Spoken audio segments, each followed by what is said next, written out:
Vamos, vamos a mm, continuar la lectura en la tarde de hoy de la forma general del valor. Eh, para entender lo que vamos a leer hoy, hagamos un breve contexto. Empezamos por estudiar los dos factores de la mercancía, que son el valor de uso y el valor. El valor, a su vez, lo estudiamos en sus dos componentes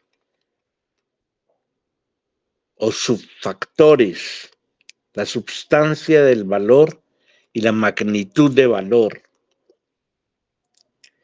Seguidamente estudiamos el doble carácter del trabajo representado en las mercancías. Y luego estudiamos la forma del valor o valor de cambio.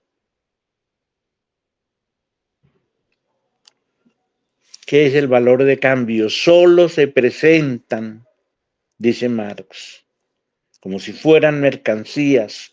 Solo revisten el carácter de mercancías cuando poseen esa doble forma, su forma natural y la forma del valor. La forma natural es la forma propia de cada mercancía y la forma del valor es la que estamos estudiando. Primero estudiamos la forma simple, concreta o fortuita del valor. Esa forma simple, concreta o fortuita del valor es la que se produce en el trueque, en el intercambio. Una determinada cantidad de un producto por otra cantidad determinada de otro producto, de otro bien,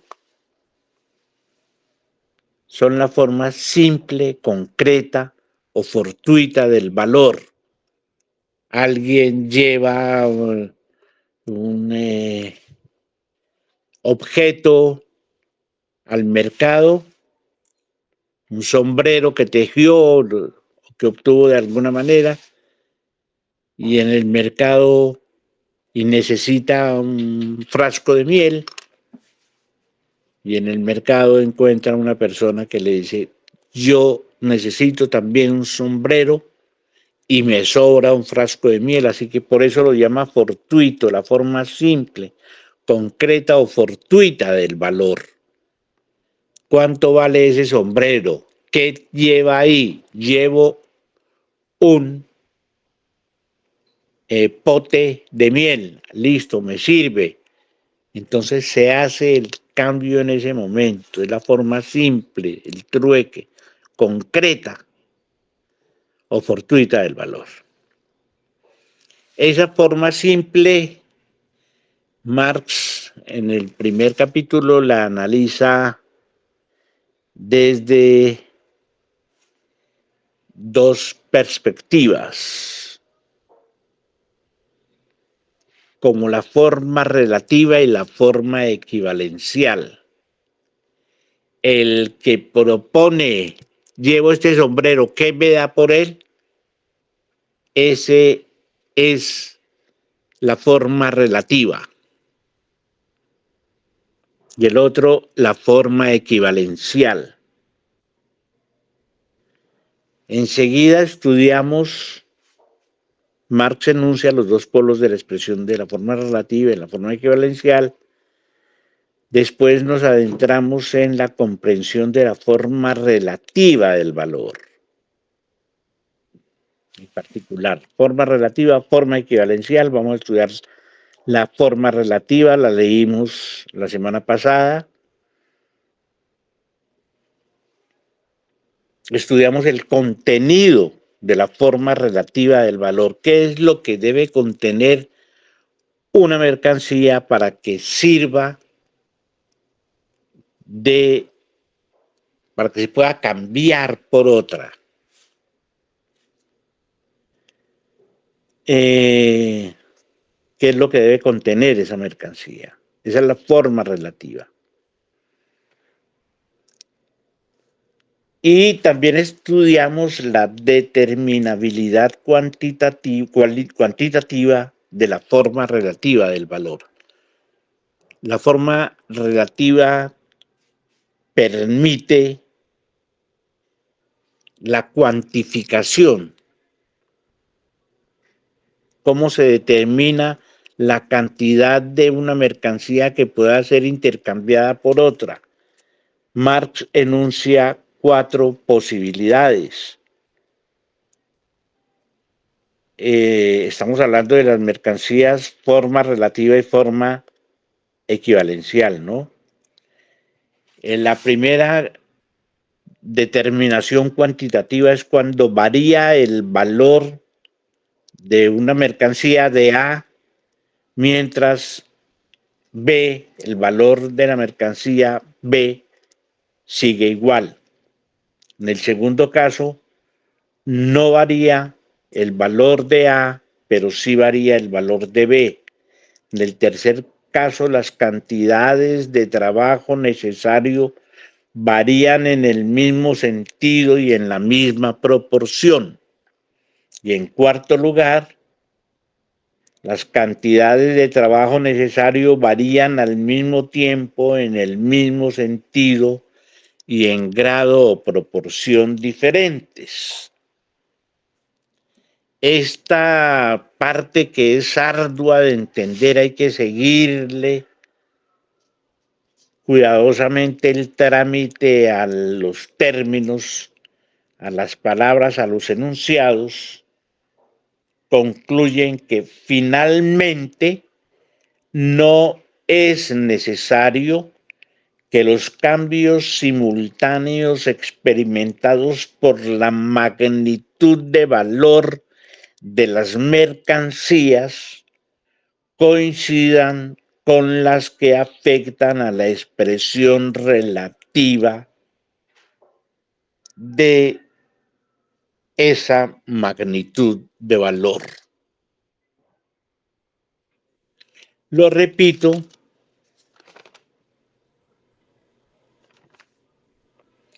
finalmente no es necesario que los cambios simultáneos experimentados por la magnitud de valor de las mercancías coincidan con las que afectan, con los cambios que afectan a la expresión relativa de esa magnitud de valor.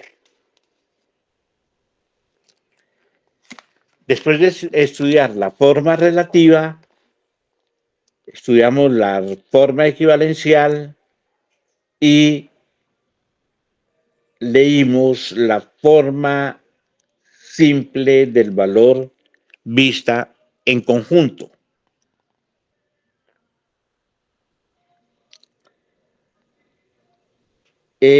La forma total o desarrollada del valor es el punto a seguir. ¿Alguien me puede ayudar con la lectura del acápite B, titulado La forma total o desarrollada del valor? Profe, ¿de forma total o desarrollada el valor? ¿Es eso? Esa, exactamente.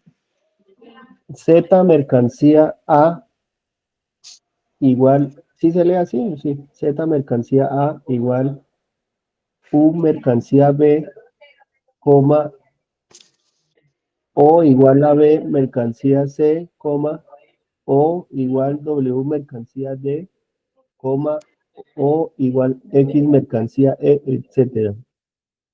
Entre paréntesis, 20 varas de lienzo igual a una levita, coma, O igual a 10 libras de té, coma, O igual 40 libras de café, coma, O igual un cuarto de trigo, coma, O igual a 2 onzas de oro, coma, O igual a 1,5 toneladas de hierro, etcétera. Sí. Entonces, ahí tenemos que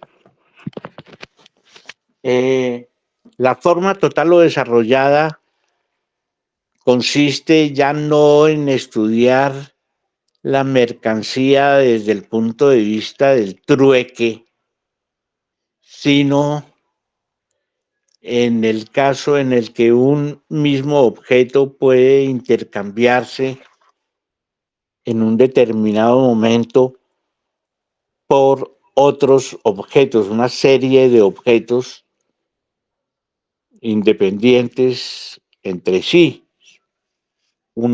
Ya no va a estudiar el trueque, el caso fortuito en el que el dueño del sombrero se encuentra con el de el pote de miel, sino el caso deliberado en que un conjunto de propietarios de mercancías o de objetos susceptibles de volverse mercancías se encuentran para intercambiar entre sí esos objetos.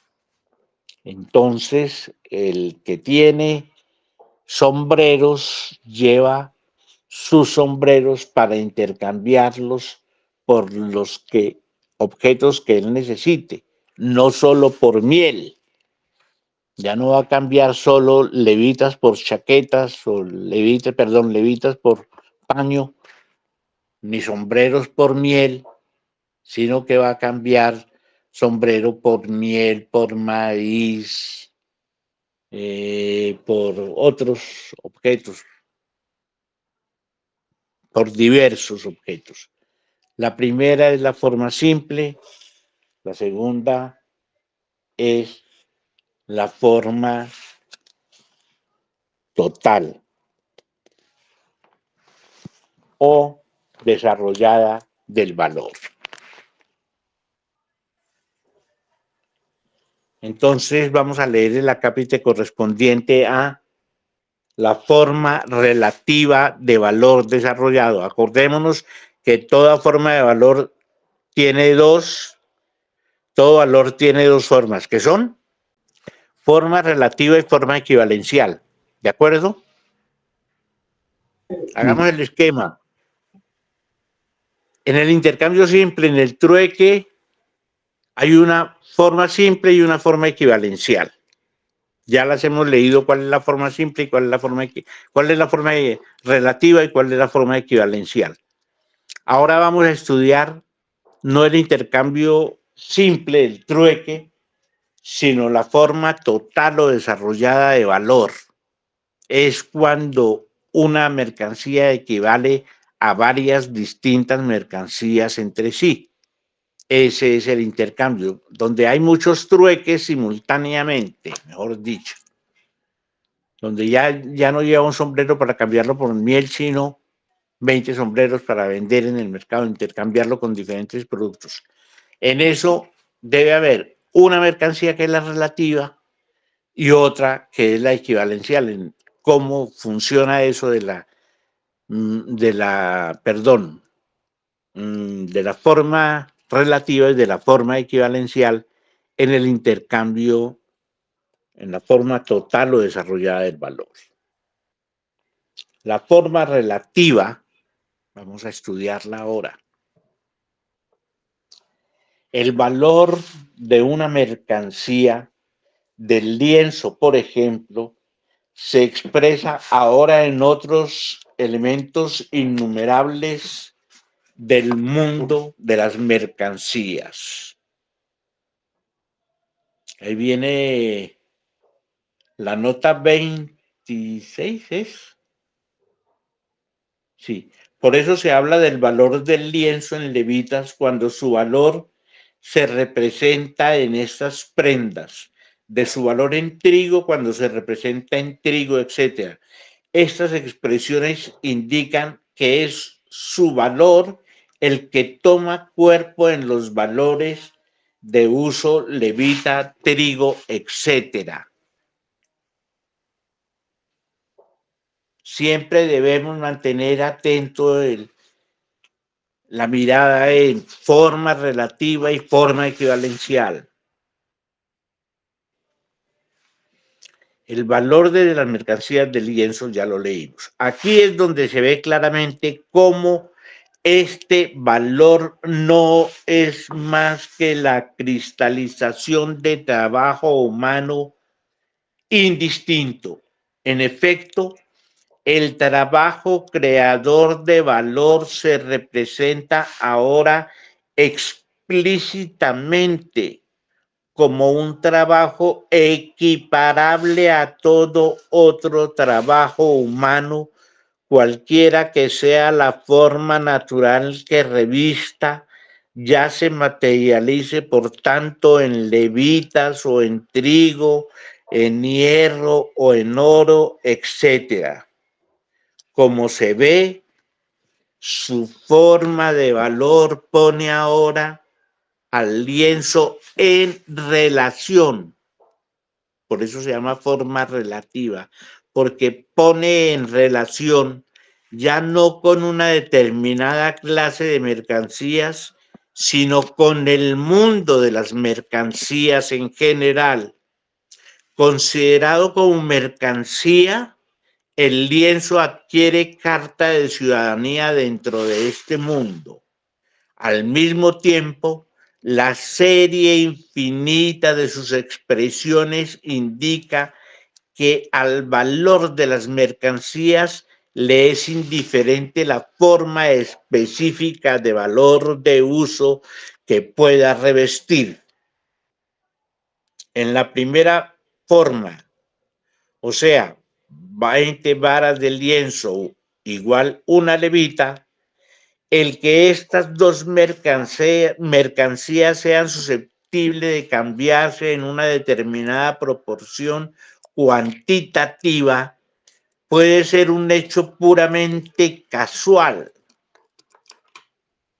En la segunda forma se vislumbra ya por el contrario enseguida la existencia de un fundamento sustancialmente distinto de la manifestación casual y que la preside y determina. El valor del lienzo es siempre el mismo, ya se exprese en levitas, en café, en hierro, es decir, en innumerables mercancías distintas pertenecientes a los más diversos poseedores. El carácter casual de la relación entre dos poseedores individuales de mercancías ha desaparecido. Ahora es evidente que la magnitud de valor de la mercancía no se regula por el cambio, sino que al revés, este se halla regulado por la magnitud de valor de la mercancía.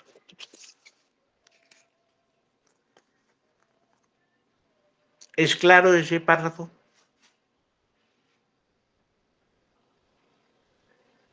Sí, ahí toca darle otra lectura, pero ahí vamos. El intercambio simple o fortuito es: voy a llevar un sombrero que tengo al mercado para ver por qué lo cambio, porque me sobra, a ver qué me dan por eso.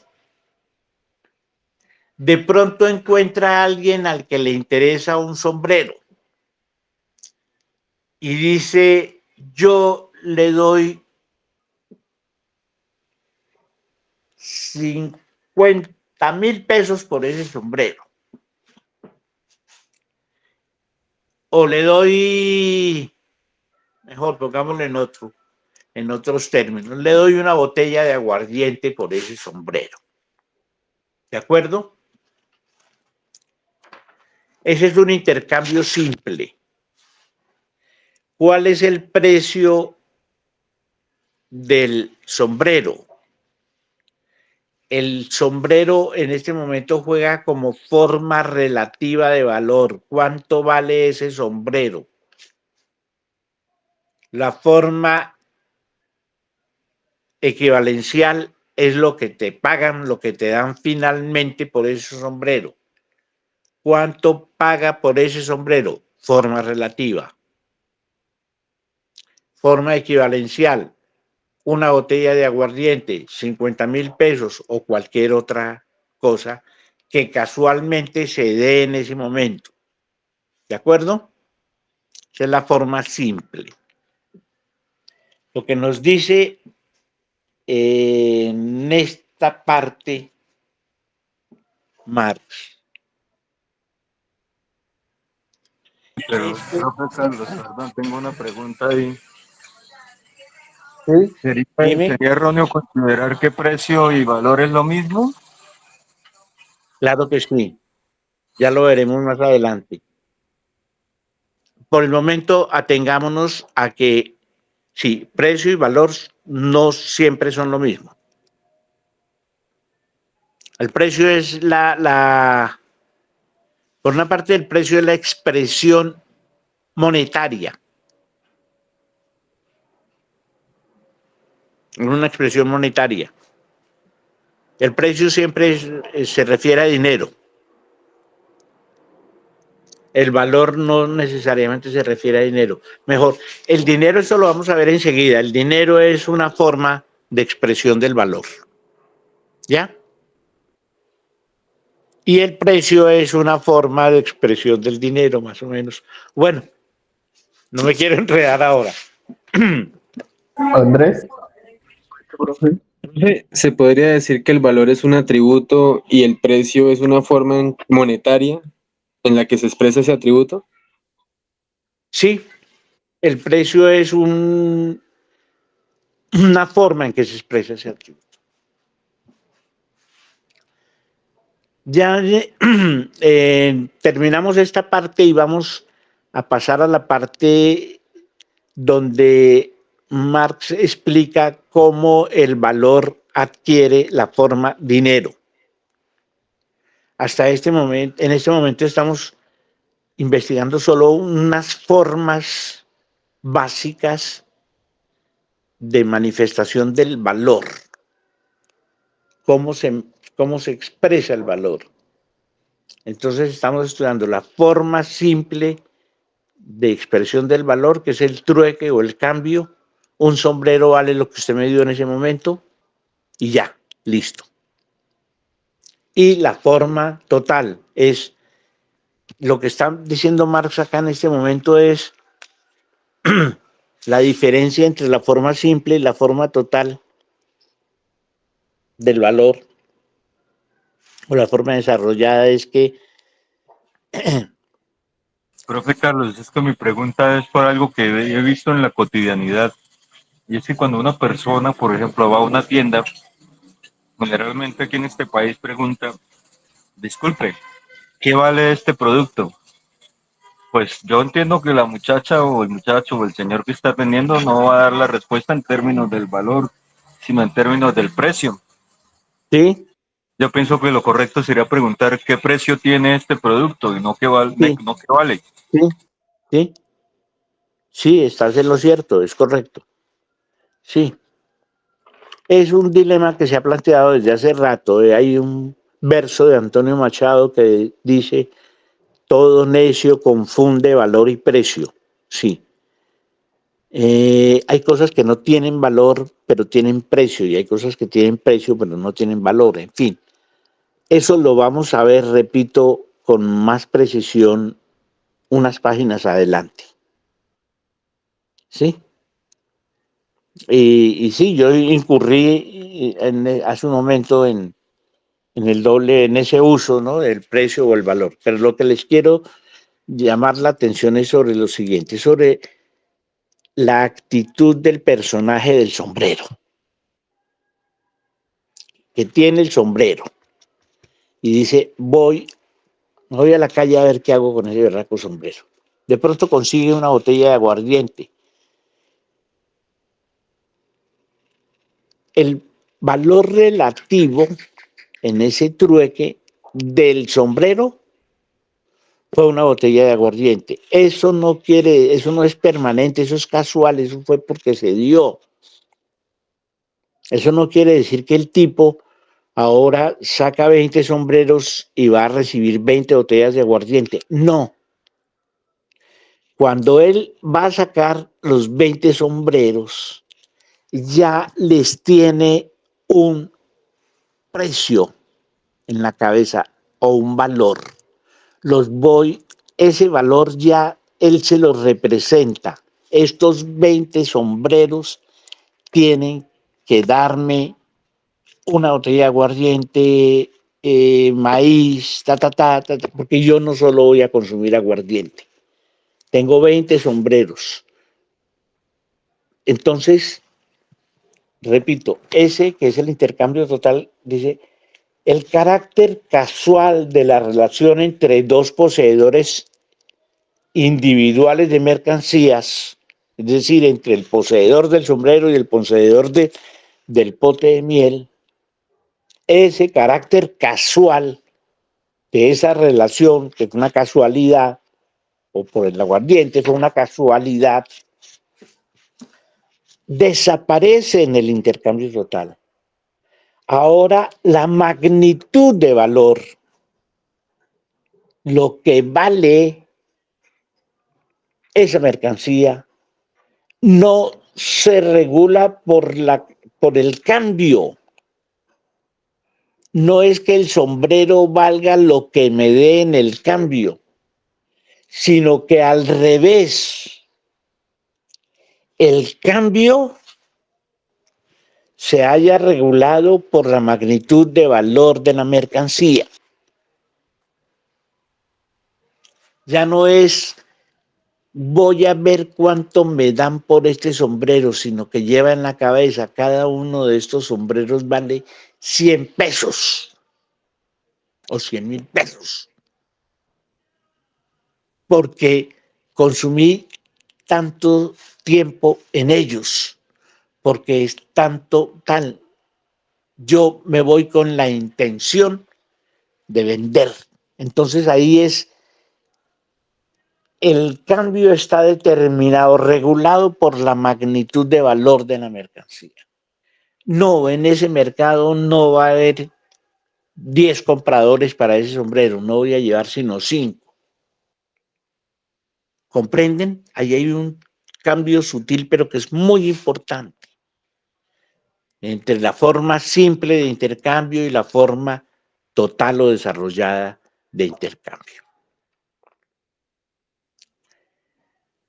Bueno,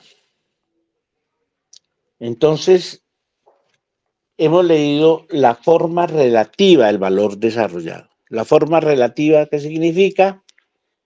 Los 20 sombreros que ya van con la intencionalidad y su magnitud de valor es la que determina su comportamiento en el proceso de cambio. Pero ¿qué pasa con la otra forma? Con la forma equivalencial concreta. Acordémonos que toda mercancía, levita, té, trigo, etcétera, desempeña en la expresión de valor del lienzo, o en nuestro caso de los sombreros, el papel de equivalente y por tanto de materialización del valor. Ahora, la forma natural concreta de cada una de estas mercancías es una forma equivalencial dada al lado de muchas otras. Y lo mismo ocurre con las diversas clases de trabajo útil, concreto, determinado, que se contienen en las diversas mercancías materiales. Solo interesan como otras tantas formas específicas de realización o materialización del trabajo humano en general. 3. Defectos de la forma total o desarrollada de valor. Veamos entonces la dialéctica de lo que acabamos de leer, de la sección que acabamos de leer. Hablamos de dos formas de valor o del valor de cambio. Una forma es la forma simple, concreta o fortuita, el trueque. La otra forma es la forma total o desarrollada. Ambas formas, tanto la simple como la total o desarrollada, tienen a su vez dos formas. Las mercancías que se intercambian las estudiamos desde la perspectiva de la forma relativa, que es una, y la forma equivalencial, que es la otra. Al estudiar la forma total o desarrollada del valor, que es la que estamos estudiando en este momento, hemos leído la forma relativa del valor desarrollada y la forma equivalencial concreta. Fíjense, Marx mantiene siempre la dialéctica en la presentación de los resultados de la investigación. Siempre nos está presentando al menos dos elementos y siempre está haciendo crítica. Eso es lo que hace en este párrafo que vamos a leer, donde señala los defectos de la forma total o desarrollada del valor. Y de ahí pasaremos a estudiar la forma general del valor. Entonces,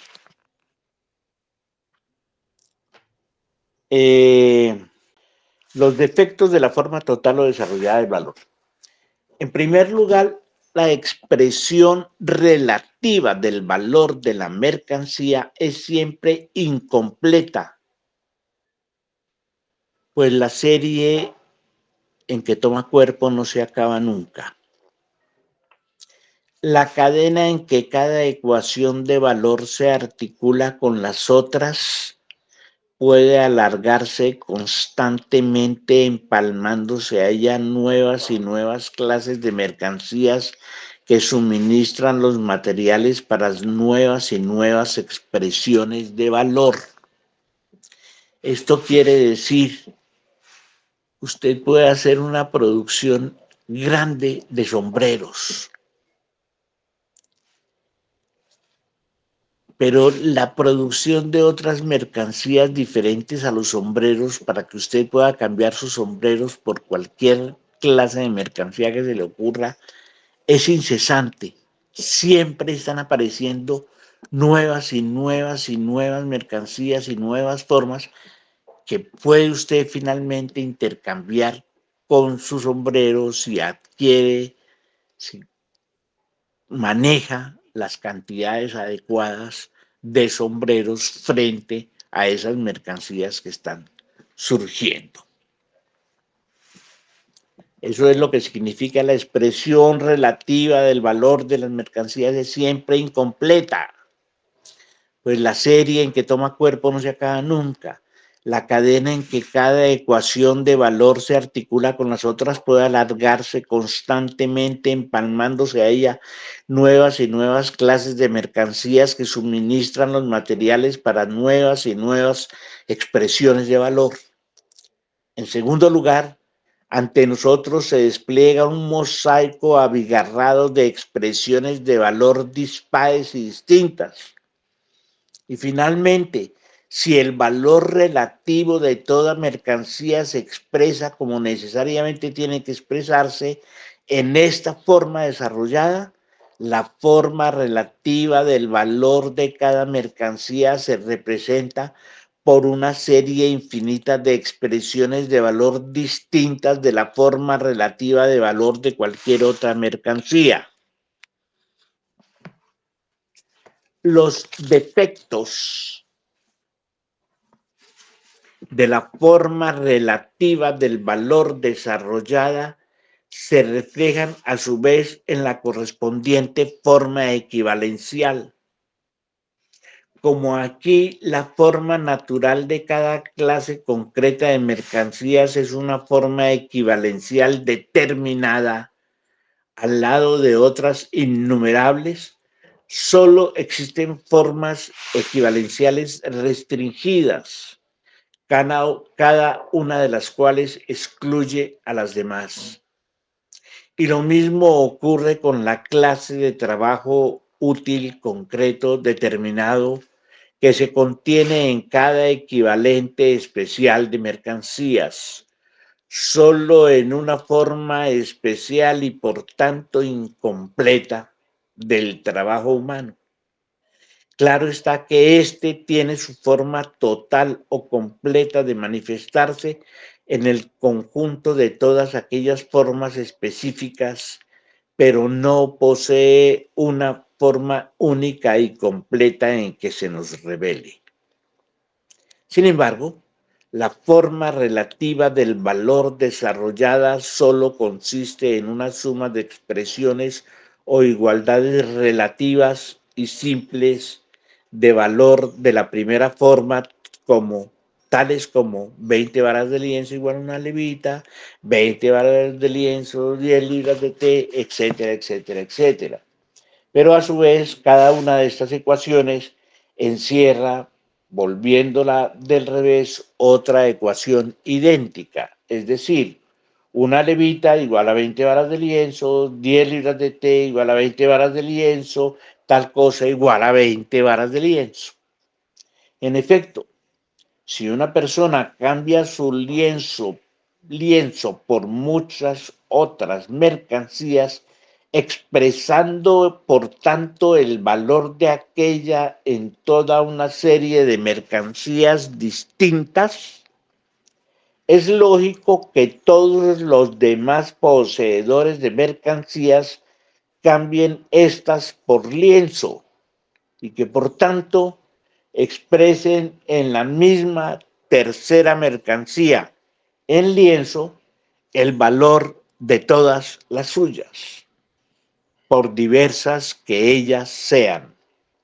Por consiguiente, si invertimos la serie 20 varos de lienzo igual a una levita o 20 libras de té, es decir, si expresamos la relación invertida que se contiene ya lógicamente en esta serie, llegamos al resultado 2 puntos C, que es la forma total, la forma general del valor, perdón, la forma general. Entonces hemos visto forma simple, forma desarrollada y vamos a la cápite C, que es la forma total del valor. Forma simple, forma relativa, forma equivalencial. Forma desarrollada, forma relativa una, forma equivalencial, diferentes mercancías. Le damos la vuelta a esa relación. Diferentes mercancías, o sea, diferentes formas, diferentes formas relativas y una sola forma equivalencial. Y esa es la forma general del valor, donde 20 varas de lienzo, donde una sola mercancía expresa las magnitudes de valor de una serie infinita de mercancías. Eso le da un nuevo carácter de la forma del valor, que es el que vamos a leer a continuación. En primer lugar, las mercancías acusan ahora sus valores de un modo simple, ya que lo expresan en una sola mercancía. Y en segundo lugar, lo acusan de un modo único, pues lo acusan todas en la misma mercancía. Su forma de valor es simple y común a todas. Es, por tanto, general. Un párrafo precioso, muy bien escrito, donde sintetiza Marx. Dice, en primer lugar, las mercancías acusan ahora sus valores de un modo simple, revelan sus valores de un modo simple, ya que lo expresan en una sola mercancía. Y en segundo lugar, lo acusan de un modo único, pues lo acusan todas en la misma mercancía, de modo simple y único. Su forma de valor es simple y común a todas. Es, por tanto, general. Entonces, lo general, en este caso, es lo que es simple y común a todas. Las formas 1 y 2 solo consiguen expresar el valor de una mercancía como algo distinto de su propio valor de uso o de su materialidad corpórea de mercancías. La forma 1 es la forma simple. La primera forma traducíase en ecuaciones de valor tales como una levita igual 20 varas de lienzo, 10 libras de té igual media tonelada de hierro, etc. En estas ecuaciones el valor de la levita se expresa en estas, de la nueva forma del valor. El valor de la levita se expresa como algo igual al lienzo, al valor del té, como algo igual al hierro, etc. Pero lo igual al lienzo y lo igual al hierro, expresiones de valor de la levita y el té, respectivamente, son cosas tan distintas entre sí como el lienzo y el hierro mismo. Evidentemente, esta forma solo se presentaba con un carácter práctico en tiempos muy primitivos, cuando los productos del trabajo se transformaban en mercancías por medio de actos de cambio eventuales y episódicos. La segunda forma distingue más radicalmente que la primera el valor de una mercancía de su propio valor de uso, pues el valor de la levita, por ejemplo, se enfrenta aquí con su forma natural bajo todas las formas posibles como algo igual al lienzo, al hierro, al té, etc. Es decir, como algo igual a todas las mercancías con la sola excepción de la propia levita.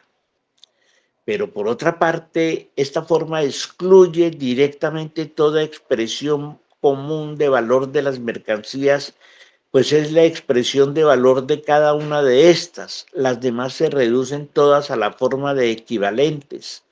La forma desarrollada del valor empieza a presentarse en la realidad a partir del momento en que un producto del trabajo, el ganado, por ejemplo, se cambia, pero no como algo extraordinario, sino habitualmente por otras diversas mercancías. Esta forma nueva a que nos estamos refiriendo aquí expresa los valores del mundo de las mercancías en una sola clase de mercancías destacada de entre ellas. Por ejemplo, el lienzo, de tal modo que los valores de todas las mercancías se acusan por su relación con esta. Ahora, tal valor de cada mercancía considerada como algo igual al lienzo no solo se distingue de su propio valor de uso, sino de todo valor de uso en general, que es precisamente lo que le permite expresarse como aquello que tiene de común con todas las mercancías. Esta forma es, pues, la que relaciona y enlaza realmente a todas las mercancías como valores, la que hace que se manifiesten como valores de cambio las unas respecto de las otras. Las dos formas anteriores, es decir, la forma simple y la forma desarrollada, expresaban el valor de una determinada mercancía. La primera en una mercancía concreta distinta de ella. La segunda en una serie de diversas mercancías. Tanto en uno como en otro caso era, por decirlo así, incumbencia privativa de cada mercancía el darse una forma de valor cometido suyo que realizaba sin la cooperación de las demás mercancías. Estas limitábanse a desempeñar respecto a ella el papel puramente pasivo de equivalentes. No ocurre así con la forma general de valor que brota por obra común del mundo todo de las mercancías. Una mercancía solo puede cobrar expresión general de valor si al propio tiempo las demás expresan todas su valor en el mismo equivalente y cada nueva clase de mercancías que aparece tiene necesariamente que seguir el mismo camino. Esto revela que la materialización del valor de las mercancías, por ser la mera existencia social de estos objetos, solo puede expresarse mediante su relación social con todos los demás, que por tanto su forma de valor ha de ser necesariamente una forma que rija socialmente. Bajo la forma de algo igual al lienzo, todas las mercancías se nos revelan ahora no solo como factores cualitativamente iguales, como valores en general, sino también como magnitudes de valor cuantitativamente comparables entre sí. Al reflejar sus magnitudes de valor en el mismo material, en el lienzo, estas magnitudes de valor se reflejan también recíprocamente las unas a las otras. Así, por ejemplo, si 10 libras de té igual a 20 varas de lienzo y 40 libras de café igual a 20 varas de lienzo, 10 libras de té igual a 40 libras de café. Con lo cual decimos que una libra de café solo encierra una cuarta parte de sustancia de valor de trabajo que una libra de té. La forma relativa general de valor del mundo de las mercancías imprime a la mercancía destacada por ellas como equivalente al lienzo, en este caso, el carácter de equivalente general. Su forma natural propia es la configuración de valor común a todo este mundo de mercancías, y ello es lo que permite que el lienzo pueda ser directamente cambiado por cualquier otra mercancía. La forma corpórea del lienzo se consideraba como encarnación visible, como el ropaje general que reviste dentro de la sociedad todo el trabajo humano, el trabajo textil, o sea, el trabajo privado que produce el lienzo, se haya enlazado al mismo tiempo en una forma social de carácter general, en una forma de igualdad con todos los demás trabajos. Las innumerables ecuaciones que integran la forma general del valor van equiparando por turno el trabajo realizado en el lienzo a cada uno de los trabajos contenidos en las demás mercancías, convirtiendo así el trabajo textil en forma general de manifestación del trabajo humano, cualquiera que él sea. De este modo, el trabajo materializado en el valor de las mercancías no se representa tan solo de un modo negativo, como trabajo en que se hace abstracción de todas las formas concretas y cualidades útiles de los trabajos reales, sino que con ello ponemos de relieve, además, de un modo expreso, su propio carácter positivo. Lo que hacemos es reducir todos los trabajos reales al carácter de trabajo humano común a todos ellos, a la inversión de fuerza humana de trabajo. La forma general del valor, forma que presenta los productos del trabajo como simples cristalizaciones de trabajo humano indistinto, demuestra por su propia estructura que es la expresión social del mundo de las mercancías y revela al mismo tiempo que dentro de este mundo es el carácter general y humano del trabajo el que forma su carácter específicamente social. El mundo de las mercancías es un mundo social porque resulta del carácter general y humano del trabajo. Bueno, muy bien. ¿Hay comentarios? ¿Comentarios, opiniones? Llevamos ya casi una hora de lectura, ¿no? Sí. Profe, aquí se logra explicar algo sobre cuando se hace el intercambio de una mercancía, la mercancía, por ejemplo, un vehículo que sale de concesionario y se pierde el precio. ¿Aquí se logra explicar algo ahí o esos otros tipos de situaciones? Sí, mira, estamos apenas iniciando la lectura de un libro que tiene 3 volúmenes. Apenas estamos en las definiciones generales. Y más adelante, y no mucho más adelante, sino en poco tiempo, vamos a volver a ver exactamente estos mismos elementos, pero ya poniéndole nombre propio, por ejemplo, a la forma general del valor, que es el dinero. Y vamos a estudiar, a leer, pues, las distorsiones entre valor y precio.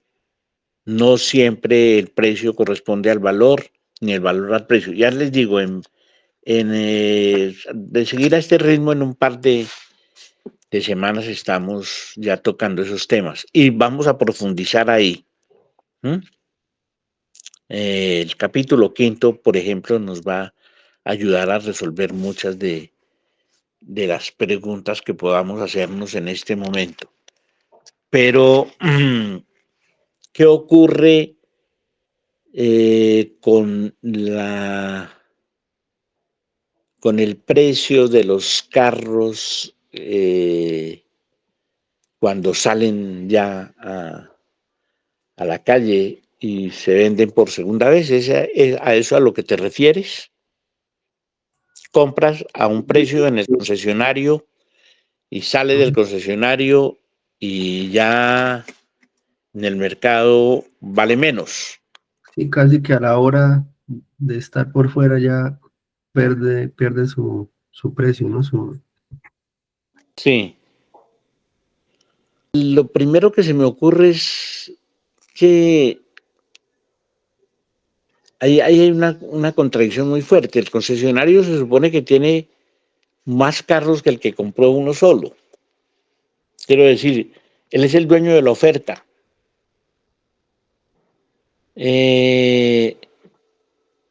Si tú sacas el carro y lo quieres vender por mayor precio al que lo sacaste, pues no lo vas a lograr. La gente prefiere irse al concesionario.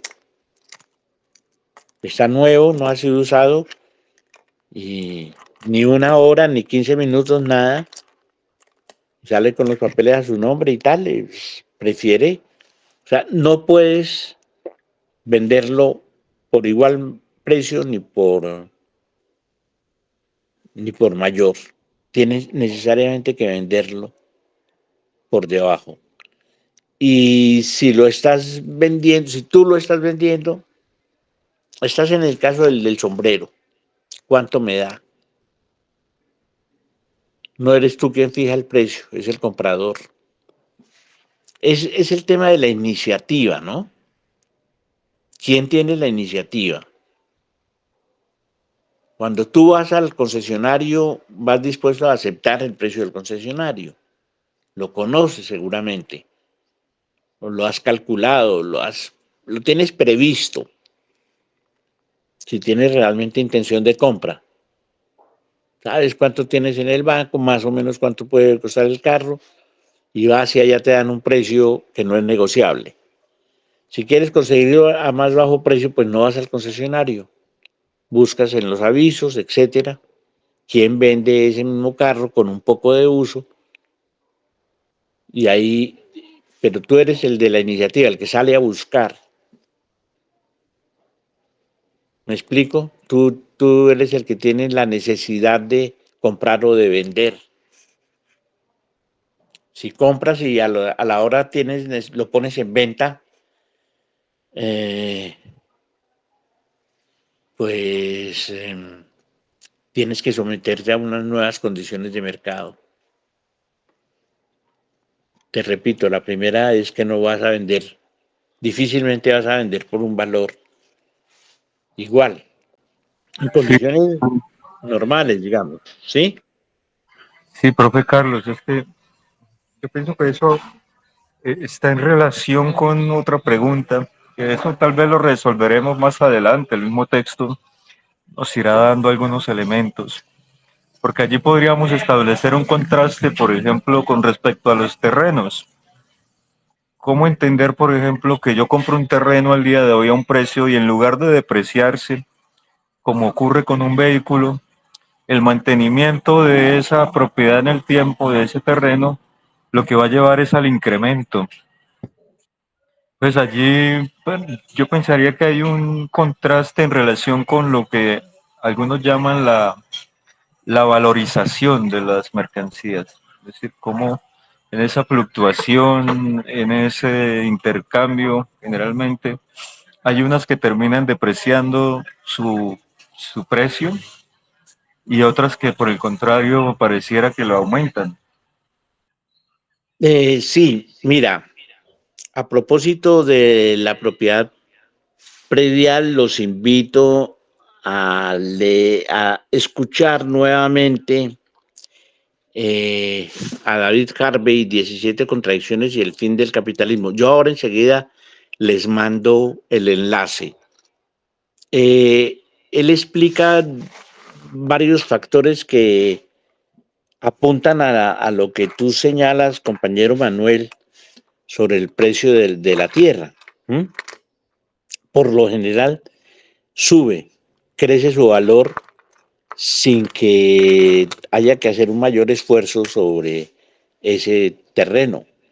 Eh, por ejemplo, construyen una avenida cerca, unos edificios residenciales, en fin, eso incide positivamente en el valor, pero también hay cosas que inciden negativamente. Pero me gustaría mucho que, que nos lo pongamos como tarea, veamos ese capítulo de David Harvey y lo comentamos dentro de 8 días, por eso lo dejo como tarea, o buscamos la manera de verlos conjuntamente. La exposición dura 30 minutos, un poco más, 30 y tantos minutos, donde maneja estas categorías que estamos trabajando: valor de uso, valor de cambio,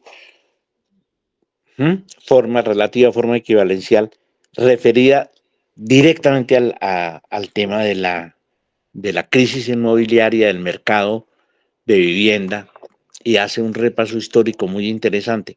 Habrán observado ustedes en lo que hemos leído hoy cómo muy sutilmente Marx va dando cuenta de la investigación histórica en la que sustenta sus análisis. Eh, Muestra cómo el trueque fue la forma inicial simple de intercambio, cómo se desarrolló del trueque a otras formas de intercambio. Y cómo, eso lo veremos más adelante también, cómo se identifica socialmente un equivalente general para todas las mercancías, y se busca con el oro y con las piedras y, en fin, con diversos elementos que han servido a lo largo del tiempo como equivalente general de las mercancías. Eh, lo importante a destacar siempre y a subrayar cuando leemos estos textos de Marx es su utilización de la dialéctica. Él no se desprende de la dialéctica, él mira el otro lado y busca si hay un tercer lado y fundamental que no insiste, forma, el concepto de forma, apariencia, ojo con lo que vemos, esa no es la esencia, esa es la forma como se nos presentan las cosas que no vemos. Pero lo esencial, como decía el Principito y citan siempre las muchachitas cuando quieren seducir a los muchachitos, lo esencial es invisible a los ojos. ¿Mm? Eso casi que, sí, eso podría haberlo suscrito Marx. Lo esencial, el valor, el trabajo humano, eso desaparece, es invisible, no lo vemos, pero es lo fundamental, lo determinante. Profe Carlos, Y quisiera plantear ahí con respecto a eso que usted está señalando, estas transiciones, diría yo, estos cambios que él va proponiendo. Habíamos iniciado señalando que en esas primeras líneas del Capital hablábamos de objetos, de cosas, de las mercancías como cosas que se nos aparecen en nuestra conciencia y ya vamos, como usted lo dice, sutilmente avanzando hacia una idea y es que detrás de esas cosas está en su materialidad el trabajo humano. Es decir, ya empezamos a descubrir que detrás de eso, que al principio se nos aparecían como cosas, empiezan ahora a surgir relaciones entre seres humanos y el trabajo como un fundamento, como una, bueno, no sería una fuente, porque sería algo más que una fuente, el trabajo humano como esa capacidad de creación del valor de las cosas, cosa que a nosotros nos parece que sería el contrario. Nosotros cotidianamente estamos intercambiando dinero o mercancías a través del dinero y pareciera que son las cosas las que permiten que yo pueda cambiar. Y quizás no nos damos cuenta de que lo que estamos cambiando de fondo no es otra cosa sino cantidades distintas de trabajo humano. Diría eso. así es, muy bien dicho, Manuel. Creo que es una muy buena síntesis de lo que está emergiendo de esta lectura que hacemos del Capital. A mí me parece que esa actitud eh, desprendida de rigor racional, de abandonarse al texto, eh, es, es posible hoy que la hagamos en nosotros porque somos sujetos históricos de siglo y medio después de haber aparecido el tomo 1 del Capital. Y nosotros, de muchas maneras, hemos recibido estas ideas fragmentadas, dispersas, etcétera, pero lo sabemos. De la misma manera que sabemos de las especies y sabemos diferenciarlas y algunas cosas de, de la estructura del mundo y de la naturaleza las sabemos sin haber leído el origen de las especies, sin haber leído a Darwin y tenemos algunas nociones de psicología y de sociología eh, que se nos pegan casi por ósmosis, por la cultura. Sabemos cosas y tenemos a la mano instrumentos y recursos que hace 50 años no existían, ni hace 150 tampoco. Hace 20 años, esto mismo que estamos haciendo en este momento era poco menos que imposible. No se podía hacer. Yo estoy en este momento transmitiendo desde mi tablet.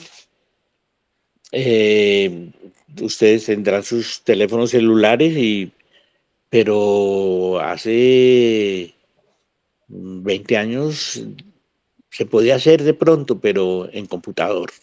Todos teníamos que tener el computador, irnos al café internet, etcétera.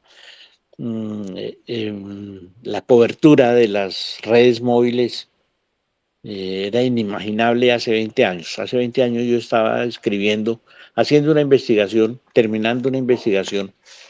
No, ya estaba corrigiendo probablemente las galeras finales de mi libro Gestión del Conocimiento en la Práctica, un libro que salió publicado hace 20 años en España, sobre estos temas de la información y de la tecnología, etcétera. Y no, las redes móviles eran minoritarias. Google y las redes no tenían el desarrollo que tenemos en este momento. Eso era inimaginable. Mira, ahí en pantalla tenemos el texto del Capital. Podemos conseguir la traducción que querramos, subrayar los textos, en fin, las herramientas, los instrumentos que tenemos nosotros nos permiten una lectura que hace 20 años hubiera sido muy difícil o imposible de lograr. Pero esos cambios nos facilitan comprender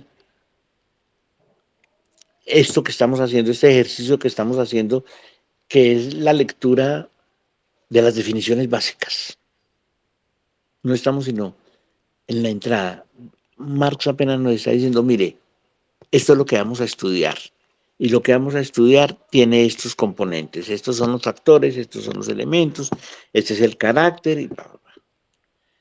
Por eso es tan importante familiarizarnos con esas categorías y con la forma o manera, diría el maestro Germán Zavala, la manera, que es diferente de la forma, modo, manera y forma, la manera como Marx desarrolla su exposición.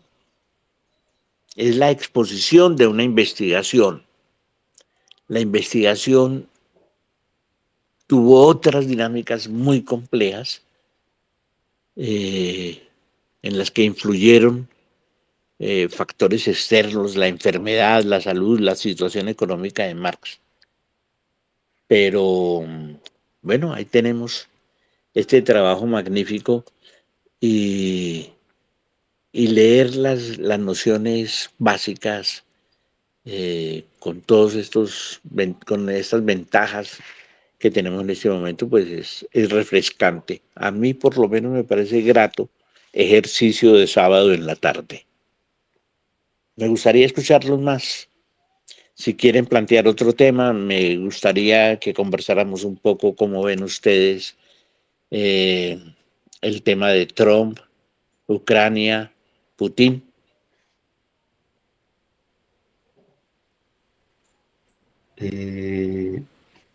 Así, bueno, cambiando de tema entonces con lo que usted plantea, profe, sí, lo de la semana salió lo de, pues, esa fue la realidad, ¿no? Pues Zelensky pensaba que pues, la apariencia era que él tenía un dominio sobre la situación de la guerra y todo eso, pero pues la realidad es que era una guerra entre Estados Unidos y Rusia, ¿no? Una guerra proxy. Entonces, por eso se está viendo ya la realidad de que el que se sienta en la mesa es Estados Unidos y Rusia para terminar este conflicto. Y pues ya Zelensky le queda ya muy difícil ponerse a hacer los pataleos que está queriendo hacer ahora, que él va, no sé, de dónde va a sacar las armas, ¿sí?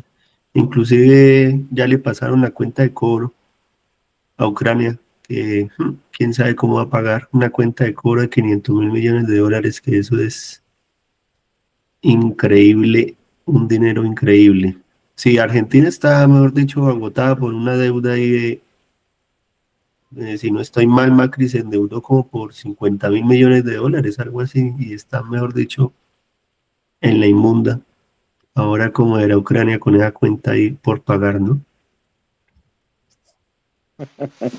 Sí. ¿Quién más quiere opinar?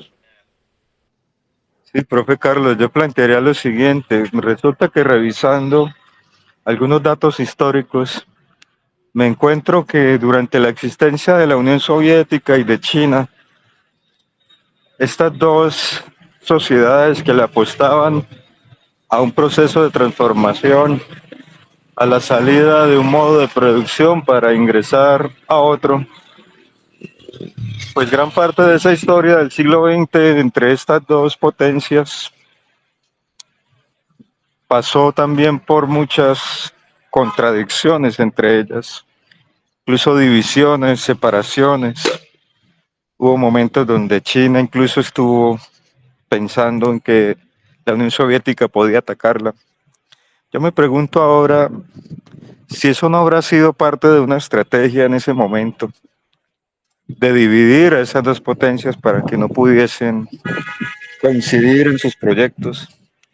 Y me pregunto si no estarán haciendo ahora en parte lo mismo, este acercamiento de Estados Unidos a Rusia, este bloqueo también que quiere proponer Estados Unidos a los BRICS, ¿no estará también dirigido a dividir esa cercanía que empiezan a tener tanto los rusos como los chinos?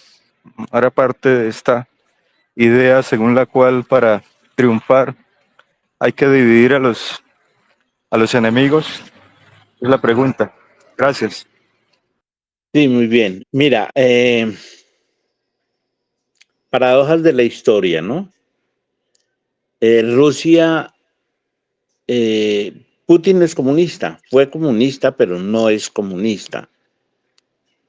De hecho, peleó fuerte contra el Partido Comunista de la Unión Soviética, lo que quedó, el Partido Comunista Ruso. No sé cómo estarán ahora las relaciones. Son partidos que además se fue terriblemente descompuesto, ¿no? La Unión Soviética se derrumbó, entre otras, por la corrupción de las élites, promovida en buena parte por la inteligencia de Occidente, que también jugó en la línea que tú planteas de separar, profundizar las diferencias entre la Unión Soviética y la China socialista. Las condiciones históricas eran diferentes. En ese momento la Unión Soviética emergió con mucha fuerza de la Segunda Guerra Mundial y tenía una gran influencia a través de los partidos comunistas en Europa, no tanto en América, pero en Asia y en África y en América Latina menos. En Europa y Asia logró tener una influencia enorme a través de los partidos comunistas después de la Segunda Guerra Mundial. Se formó lo que se llamó el campo socialista con Rumania, Bulgaria, en fin. Eso representaba para los gringos una amenaza terrible y para eso impulsaron el macartismo, el anticomunismo, buscaron la división entre la China y la Unión Soviética y yo creo que incidieron fuertemente en esa división más desde el lado soviético que desde el lado chino, porque los gringos infiltraron a los soviéticos. Un primer resultado de esa infiltración fue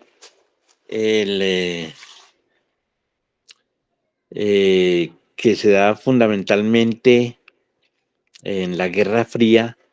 Un resultado de esa infiltración son algunas medidas de carácter agresivo, imperialista, como las que desarrolló la Unión Soviética en Hungría en 1957, la invasión de Checoslovaquia en el 68, fueron actitudes que fueron rechazadas por algunos sectores del Partido Comunista Soviético y de otros partidos. Eh, Ahora la situación es distinta, es que la crisis en este momento no es del modelo soviético, sino del modelo capitalista en general. Podríamos decir que la alternativa del socialismo realmente existente fracasó y eso permitió que avanzara el capitalismo global. La globalización fue globalización del capitalismo. La revolución tecnológica contribuyó a esa dinámica. Sin la revolución tecnológica, pues la globalización hubiera sido más lenta y tendría otras características. Porque es que a través de la tecnología se ha difundido la ideología y se ha logrado ellos han logrado construir una ideología globalista que se opone de alguna manera a nuestro anterior internacionalismo proletario. En esas condiciones lo que se presenta ahora es una crisis general del capitalismo que abarca a Rusia, a la Federación Rusa, que es capitalista y que incluye también a China, que es capitalismo en cierta manera, tiene una economía socialista de mercado. Antes los soviéticos hablaban del socialismo, ¿de qué? Capitalismo de Estado. Algunos usaban ese concepto para definir a la Unión Soviética. Pero la realidad independiente de esas etiquetas, que no es que no sean importantes, está en que el equilibrio de fuerzas ha cambiado. Indiscutiblemente China hoy es una potencia económica, la primera. Indiscutiblemente ya está por fuera de duda, después de la derrota de Ucrania, que la Unión Soviética es una potencia de primera magnitud militar. Eh, Tal vez la primera, solo equiparable con la China, que no se ha medido con las características que tiene la operación especial en Ucrania, pero logró derrotar no a Zelensky, a la OTAN. Y eso no es que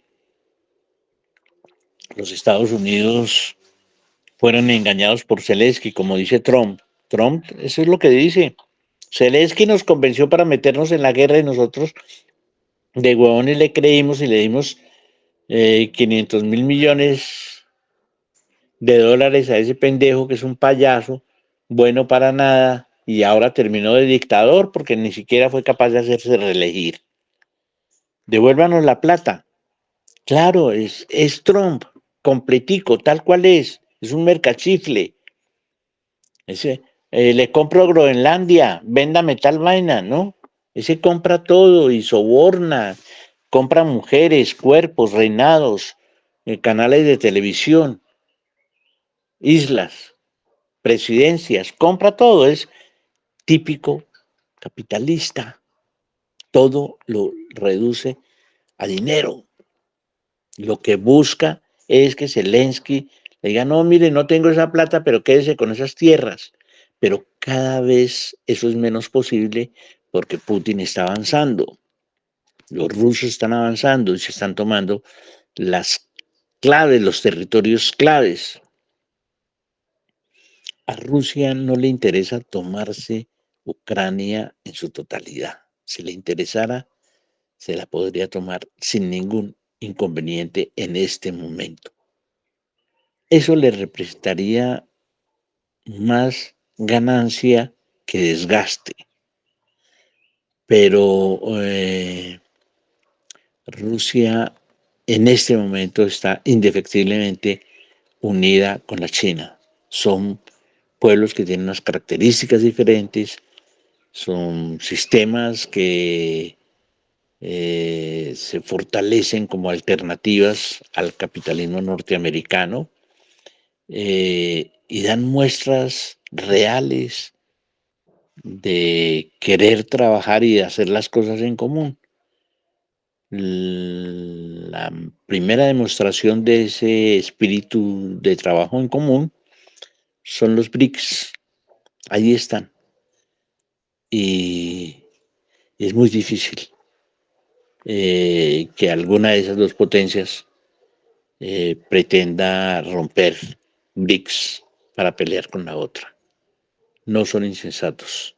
Xi Jinping y Putin son los que equilibran al mundo en este momento, los que mantienen más o menos la estabilidad. No son tan tontos como de irse a jugar la estabilidad de la paz mundial con las fricciones que tuvieron en los años 70, 80, promovidas por el imperio y aceptadas por Brezhnev y por algunos sectores cercanos a Deng Xiaoping. Sí, profe, yo pienso lo mismo, no creo que cometan ese error, sobre todo Rusia, no creo que Putin cometa ese error, ni siquiera la cúpula o el mando ruso, en caso de faltar pues Putin, pues vaya a cometer un error de pelearse con los chinos, porque pues ya se sabe cómo actúan los Estados Unidos, ¿no? Pues dividiendo, separando, entonces pues los rusos no ganarían nada haciéndose amigos de los Estados Unidos cuando después otra vez los van a volver a acosar o a enfrentar, ¿no? Entonces lo más sólido para ellos es mantener esa alianza y continuar hacia el futuro, como se dice.